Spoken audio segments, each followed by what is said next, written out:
Hi good morning friends. आज हम पढ़ने जा रहे हैं यूजीन ओनिल की बायोग्राफी और इससे रिलेटेड कुछ जो इनके कंपोजिशंस हैं इसके बारे में पढ़ेंगे।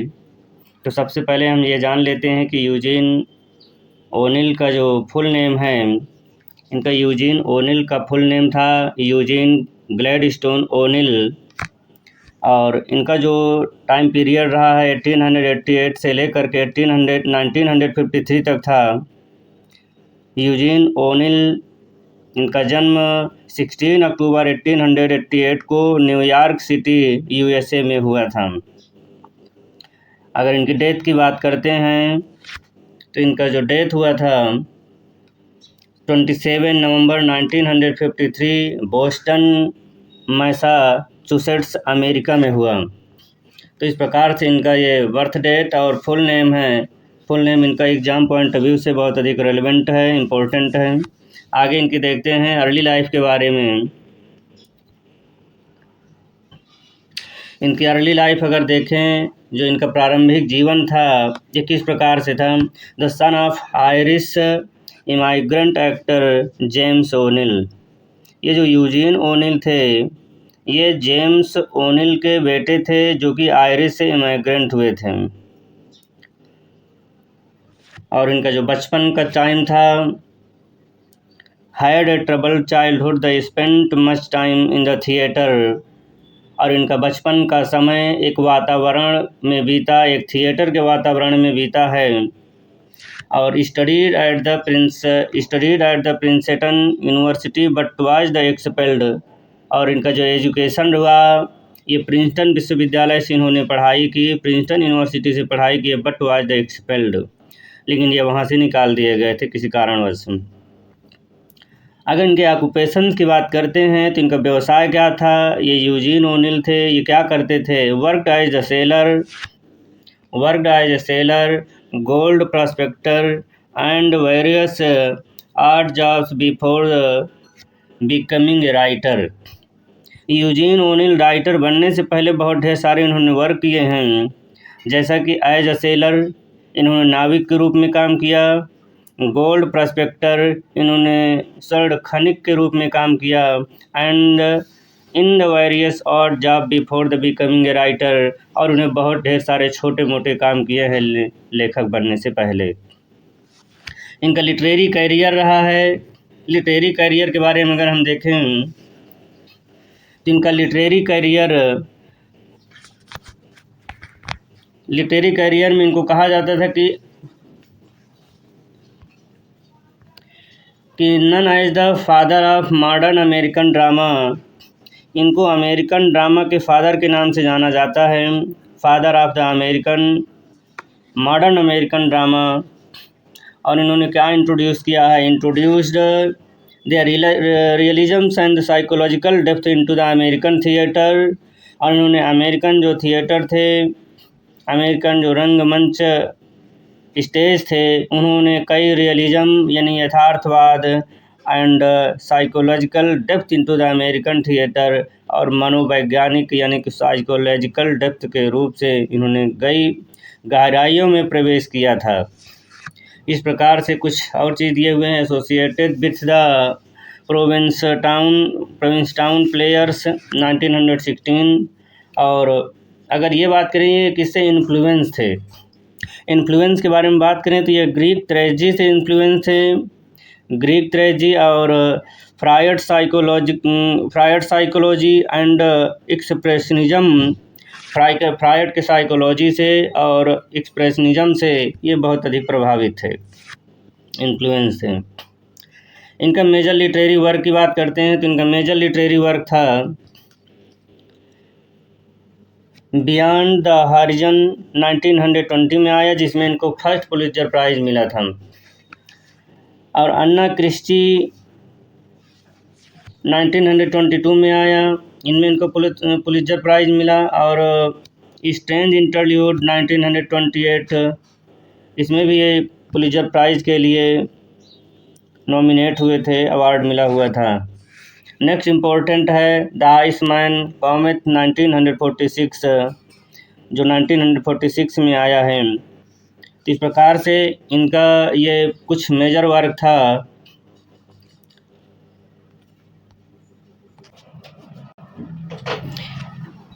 इनका एक लिटरेरी वर्क था long days journey into night, जो कि 1941 में लिखा गया और यह पोस्टहुमसली पब्लिश हुआ है, और ये इनका मास्टरपीस के नाम से कंसीडर्ड किया जाता था, ऑटोबायोग्राफिकल था।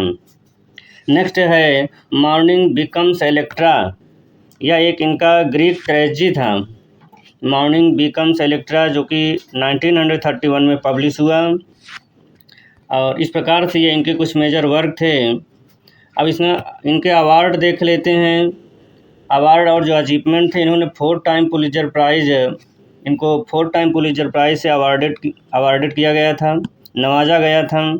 और 1936 में इनको नोबल प्राइज़ मिला था इंग्लिश लिटरेचर में, Nobel prize in literature, first American dramatist to the win. ये पहले अमेरिकन ड्रामेटिस्ट थे जिनको नोबल प्राइज़ 1936 में दिया गया था। इन्होंने बहुत ढेर सारे वर्क लिखे हैं। उस वर्क की थीम ऐसी थी कि family conflict and loneliness and the human suffering, search for the identity, meaning in life and influence to the fate of the psychological struggle. ये इस प्रकार से इनके कुछ जो थीम थे, यानी कि family conflict, loneliness, the human suffering, यानी कि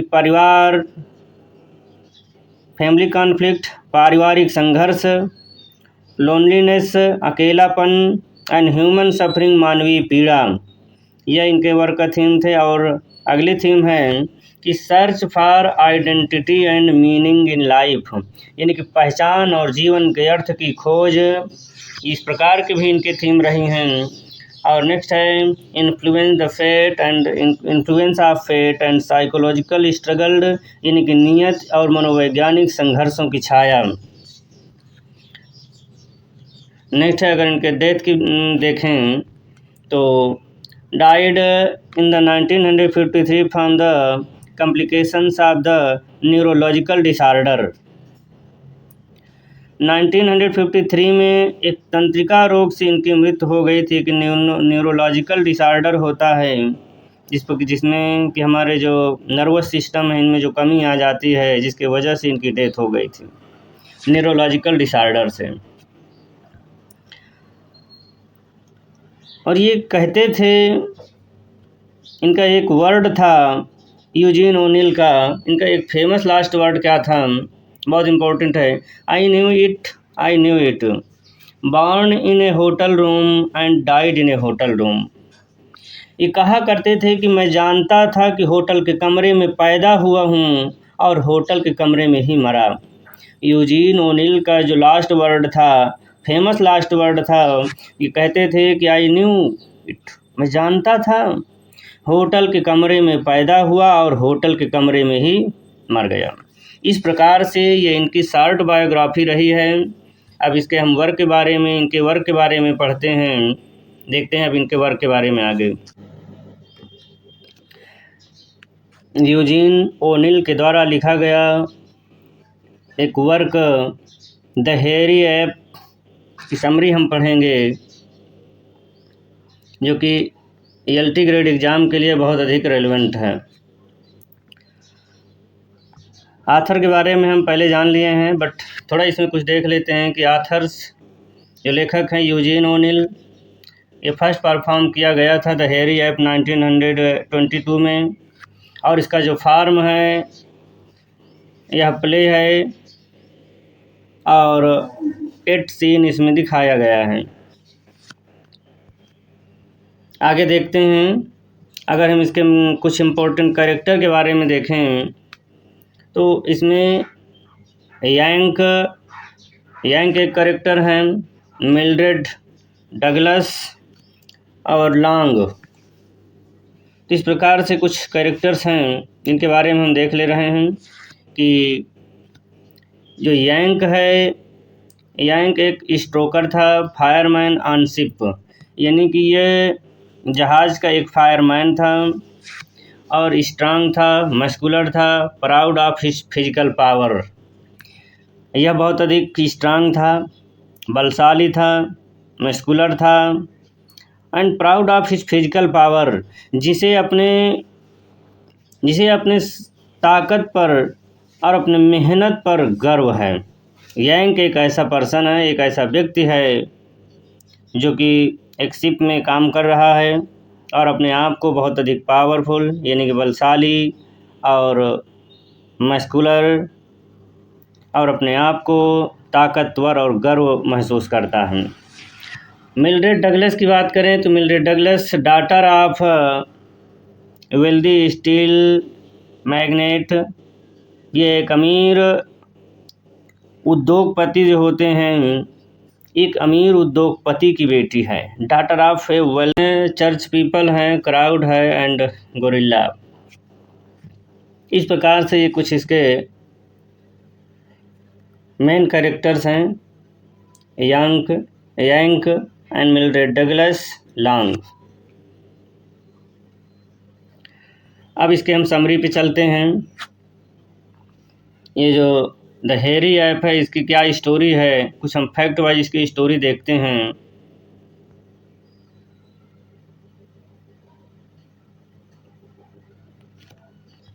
इसकी स्टोरी ऐसे है, देखिए अगर स्टार्टिंग में हम देखें, बिगिनिंग की बात करें तो on a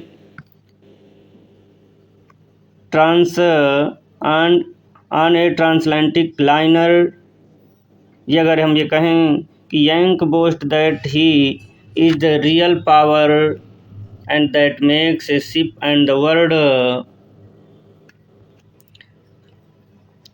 world move, he sees himself as the backbone of industrial society.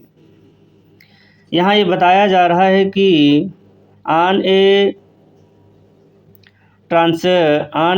Transatlantic liner, यानी कि नाटक में यह प्ले में यह बताया जा रहा है कि जहाज स्टॉक होल्ड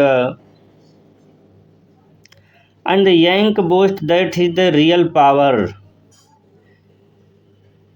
कि जहाँ पे एक ट्रांसएटलांटिक लाइनर ये बताया जा रहा है कि जहाज जहाँ पे कोयले से चलाई जाती थी, वहाँ पे ये जो यंग है वर्क कर रहा होता है। यह बताते हैं कि Yank boast himself that is the real power make the ship and the move world. जो यंग है ये अपने रियल पावर को दिखाता है, मेक्स द शिप और शिप को बनाता है, मूव करते हैं, जहाज को चलाने में ये काम करते हैं, and the world to move. He sees himself as the backbone of industrial society, और वो इस तरीके से अपने आप को दिखाता है मानो वह इंडस्ट्रियल सोसाइटी का एक बैकबोन है, इसके बिना कुछ हो ही नहीं सकता। एक सेंट्रल पावर के रूप में अपने आप को दिखाने की कोशिश करता है, अपने शक्ति को इस प्रकार से प्रदर्शित करता है। ये स्टार्टिंग में होता है कि यंग ऐसा काम करता है, इस प्रकार से कुछ दिखाने की कोशिश करते हैं।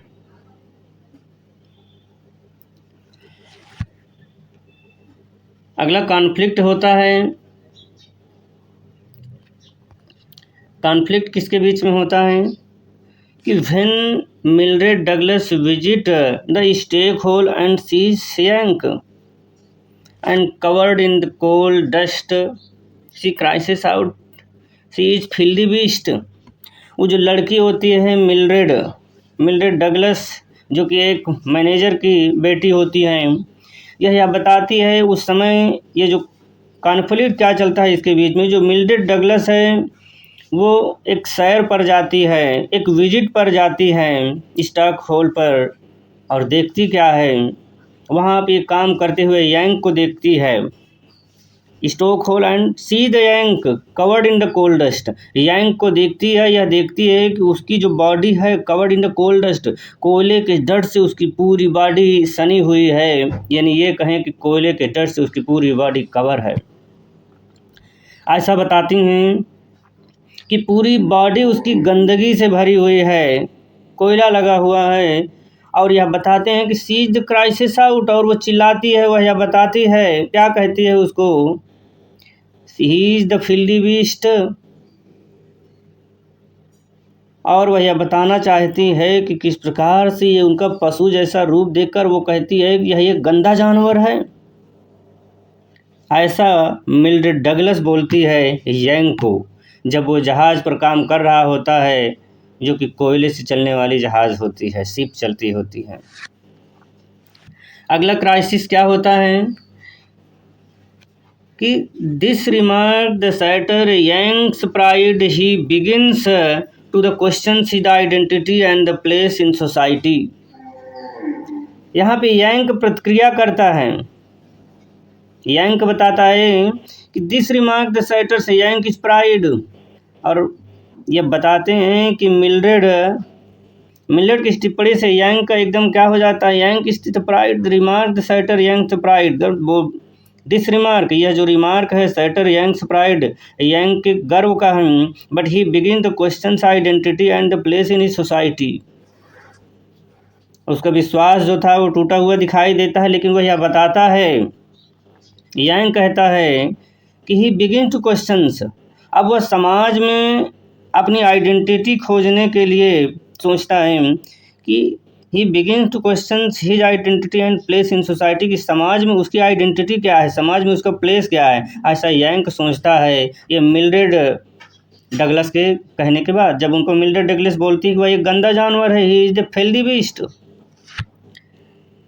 इसी प्रकार से ये सोचते हैं और वो आइडेंटिटी सर्च करने की कोशिश करते हैं। यांग को जो होता है वो अपनी आइडेंटिटी सर्च करता है। सर्च फॉर आइडेंटिटी, अगर हम फोर्थ पॉइंट की बात करें तो यह बताया जाता है कि he the confront the rich but the rejected and the mocked. और यह बताते हैं, यांग यहाँ पे कहते हैं कि he confront the rich out but the rejected the mocked. अगर हम यांग के बारे में बताते हैं तो यांग क्या करता है, इसके बाद अपनी वो आइडेंटिटी खोजता है, वह सड़कों पर जाता है, यानी कि जो सड़कें हैं जहाँ पर लोग आ जा रहे हैं उस सड़कों पर जा रहा है, जिस पे हमेशा दिन भर रात भर गाड़ियाँ चलती रहती हैं, उन सड़कों पर जाता है। लेकिन but is the rejected and the mocked, लेकिन वहाँ पे उसका मजाक उड़ाया जाता है, उसकी कोई आइडेंटिटी नहीं होती है, कोई पहचान नहीं होती। अगले दिन क्या होता है, he try to religion go to church and but he find to the confront comfort. ये जो कम्फर्ट की बात करें, फाइंड नो कम्फर्ट, चर्च में जाता है, इसके बाद जो यांग है ये चर्च में जाता है बट फाइंड्स नो कम्फर्ट, वहाँ भी इसको शांति नहीं मिलती है, वहाँ भी कम्फर्ट नहीं होता है। अगला क्या होता है, ही टर्न द सोशलिज्म IWW, अगर हम ये कहें कि वो इसके बाद समाजवादी एक ऑर्गेनाइजेशन होता है, industrial workers of the world, IWW का ये फुल फॉर्म है। यह एक समाजवादी संगठन पे जाता है और जुड़ने की कोशिश करता है, but the even they the rejected him, वहाँ भी इसको ठुकरा दिया जाता है। इस प्रकार से जो यांग है अपनी पहचान को खोजने की कोशिश करता है, अपनी आइडेंटिटी खोजता है, लेकिन इसको कहीं भी अपनी आइडेंटिटी नहीं मिलती है। अंत में इसका एक ट्रेजिक एंड होता है, एक दुखद एंड होता है, या एक पहुंचता है एक चिड़ियाघर में। देखते हैं आगे क्या है, या एक चिड़ियाघर पे पहुंचता है कि ट्रेजिक एंड इसकी क्या होती है कि finally Yank goes to the zoo. जो यांग है या एक चिड़ियाघर में विजिट करता है, believing he belongs with the gorilla,